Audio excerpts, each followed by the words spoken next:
Toby Summerfield. I'm a guitar player and bass player in Chicago.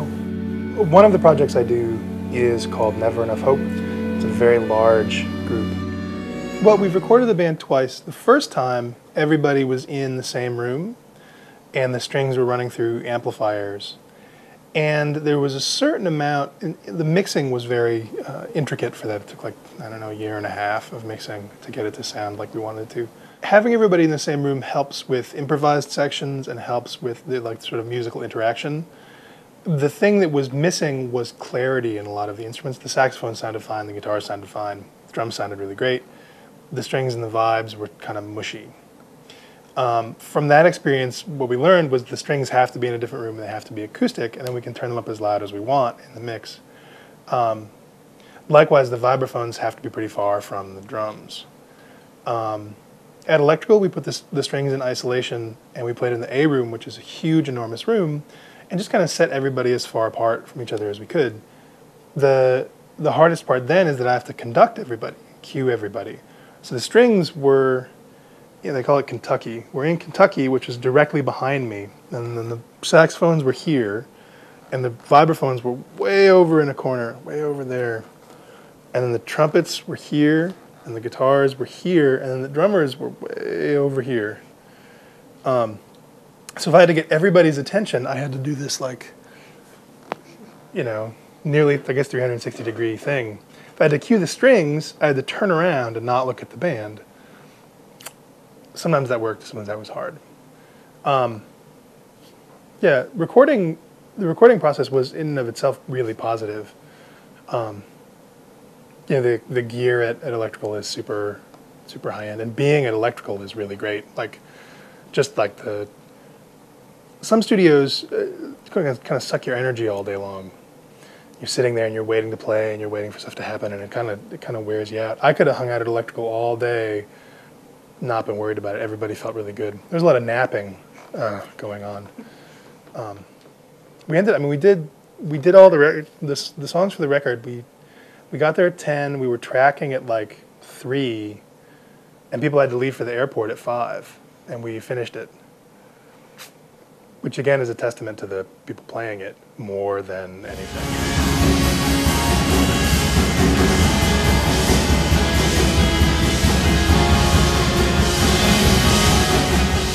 We recorded the Pro Tools then because my thought process was this, that if we recorded the Pro Tools and we couldn't get everything in its entirety right, we'd performed it really well the night before, people were going to have to leave, and there was going to be some amount of editing that was probably necessary to make it come out. We went to Pro Tools there for the sake of after post-production ease. If I could have had my druthers, it would have been that we had a couple days, 3 or 4 days, and we could go to tape.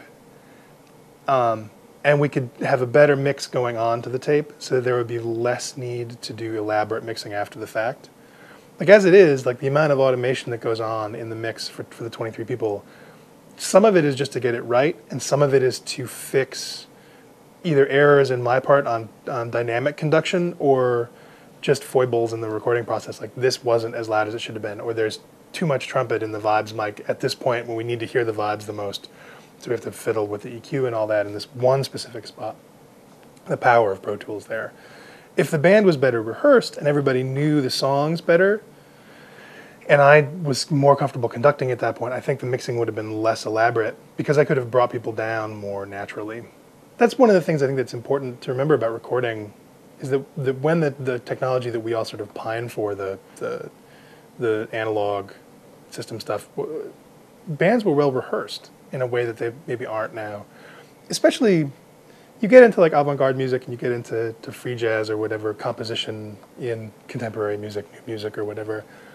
You often have people who can't rehearse that much because they're very busy and they're willing to work for free for their friends, but then they also have to have a job. So you have this unbelievably tight schedule all day long. So the rehearsals are very limited and the music can be very challenging. So what you get sometimes are somewhat ramshackle performances that are the best you can get because you can't demand that much of your friends. They're your friends and your peers, and they're really great musicians, and they're choosing this spiritually and artistically rewarding path that has no real financial reward. And so you can't expect 8-hour rehearsals every day from them. Pro Tools is great for that because if